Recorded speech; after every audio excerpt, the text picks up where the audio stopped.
नमस्कार विद्यार्थी मित्रांनो, आपलं स्वागत आहे पुन्हा एकदा नव्या व्हिडिओमध्ये। आज आपण बघणार आहोत 15 मार्च 2025च्या चालू घडामोडी, त्याचप्रमाणे सामान्य ज्ञानाचे काही प्रश्न। तर सुरुवात करूया मित्रांनो, वेळ न वाया घालवता। बघा, पहिला प्रश्न बघा, सुनीता विल्यम्स कोणत्या देशाच्या अंतराळवीर आहेत? याचं योग्य उत्तर आहे मित्रांनो अमेरिका। दुसरा प्रश्न बघा, सुनीता विल्यम्स 19 मार्चला कोणत्या अंतराळ स्थानकावरून पृथ्वीवर परतणार आहे? तर मित्रांनो, याचं योग्य उत्तर आहे आंतरराष्ट्रीय अंतराळ स्थानक। इथनं त्या पृथ्वीवरती परतणार आहेत। त्यानंतर पुढचा प्रश्न म्हणण्यापेक्षा आपण काही माहिती बघूया। वेगवेगळ्या देशांच्या ज्या अंतराळ संस्था आहेत त्यांची नावं आपण बघूया। बघा, भारताची जी काही अंतराळ संस्था आहे तिला आपण इस्रो असं म्हणतो, इंडियन स्पेस रिसर्च ऑर्गनायझेशन। त्यानंतर रशियाची रॉसकॉस्मॉस, रशियन स्पेस एजन्सी आपण म्हणतो। पाकिस्तानची जी स्पेस एजन्सी आहे तिला सुपार्को असं म्हणतात, space and upper atmosphere research commission.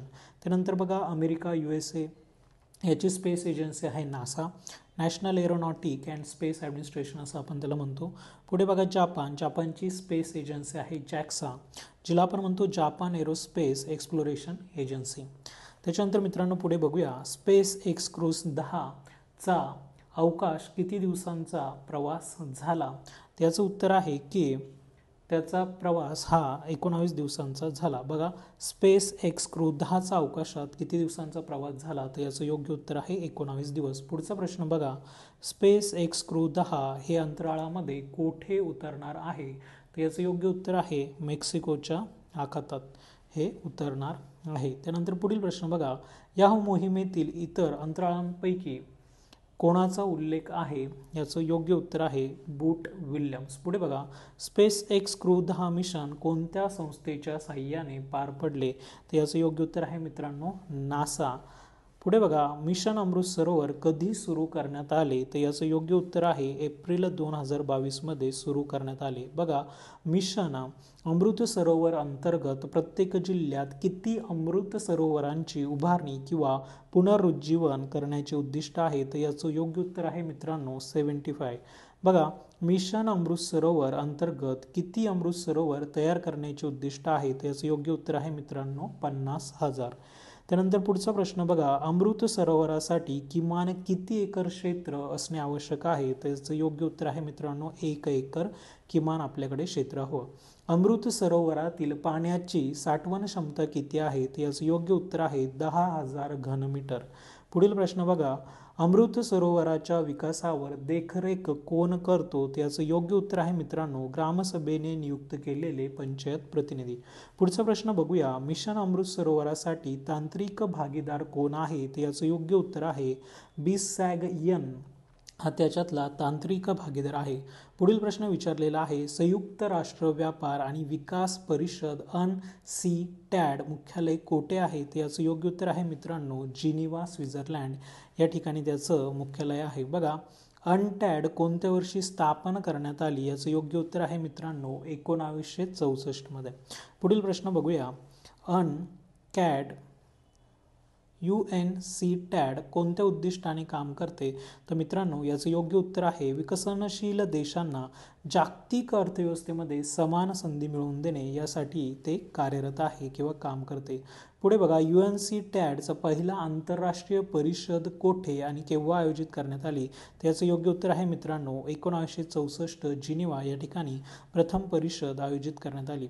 बघा, 1989 मध्ये लागू झालेल्या UNCTAD कराराचे नाव काय होते? ते याचं योग्य उत्तर आहे मित्रांनो विकसनशील देशांमधील व्यापार प्राधान्य प्रणाली करार, ज्याला GSTP असं सुद्धा म्हणतात। पुढील प्रश्न विचारलेला आहे, UNCTADच्या मदतीने कोणती संस्था 1995 मध्ये स्थापन करण्यात आली?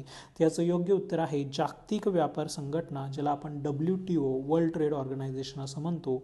तिची स्थापना मित्रांनो UNCTADच्या मदतीने करण्यात आली।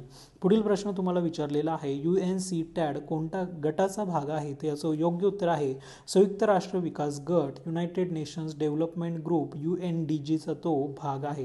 पुढील प्रश्न बघा, सुपर सॉलिड्स निर्माण होण्यासाठी कोणत्या तापमानाची आवश्यकता असते? तर याचं योग्य उत्तर आहे अत्यंत कमी, जवळजवळ 0 केल्विन तापमानाची गरज सुपर सॉलिड्स निर्माण होण्यासाठी लागते. पुढील प्रश्न बघा, सुपर सॉलिड्स किती तापमानाच्या जवळ निर्माण होतात? तर याचं योग्य उत्तर आहे -273.15 डिग्री सेल्सिअस. पुढे प्रश्न विचारलेला आहे, पिलीभीत व्याघ्र राखीव कोणत्या राज्यात स्थित आहे? तर पिलीभीत व्याघ्र राखीव हा उत्तर प्रदेश राज्यामध्ये स्थित आहे.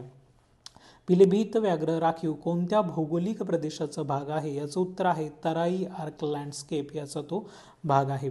मित्रांनो, पुढील प्रश्न बघूया, पिलीभीत व्याघ्र राखीव कोणत्या 2 देशांच्या सीमेजवळ स्थित आहे? तर मित्रांनो याचं योग्य उत्तर आहे भारत आणि नेपाळच्या सीमेजवळ तो स्थित आहे. पुढील प्रश्न बघा, पिलीभीत व्याघ्र राखीव कोणत्या जैवभौगोलिक प्रांताचा भाग आहे? त्याचं योग्य उत्तर आहे मित्रांनो गंगेचे वरील मैदान, अप्पर गँगेटिक प्लेन. पुढील प्रश्न बघा, कोणती प्रसिद्ध नदी पिलीभीत व्याघ्र राखीवमधून उगम पावते? त्याचं योग्य उत्तर मित्रांनो गोमती नदी ही पिलीभीत व्याघ्र राखीवमधून उगम पावते.